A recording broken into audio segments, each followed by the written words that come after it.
ये क्या है?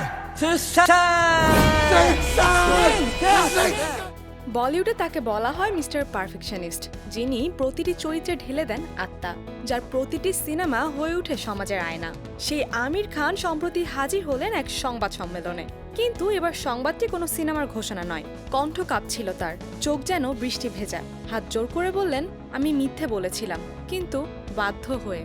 2007 সালে তারে জামিন পার সিনেমায় তিনি যেমন এক প্রতিবন্ধী শিশুর জগৎকে আমাদের সামনে এনেছিলেন, তেমনি 2025 সালে সিতারে জামিন পার দিয়ে তিনি ফের মন ছুঁয়ে দিলেন। ये क्या बात हुई? पागल को पागल मत बोलो। टेंगू को टेंगू मत बोलो।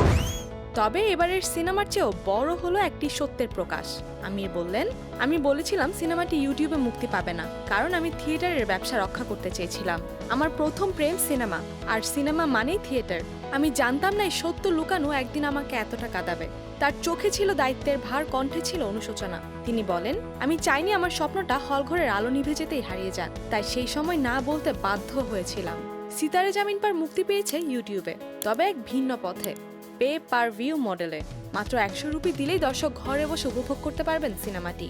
সংবাদ সম্মেলনে আরও এক আবেগঘন বার্তা দিলেন আমির। যাদের প্ল্যাটফর্ম নেই, যারা প্রথমবার সিনেমা বানিয়েছেন, তাদের কাজ আমি আমার ইউটিউব চ্যানেলে মুক্তি দেব।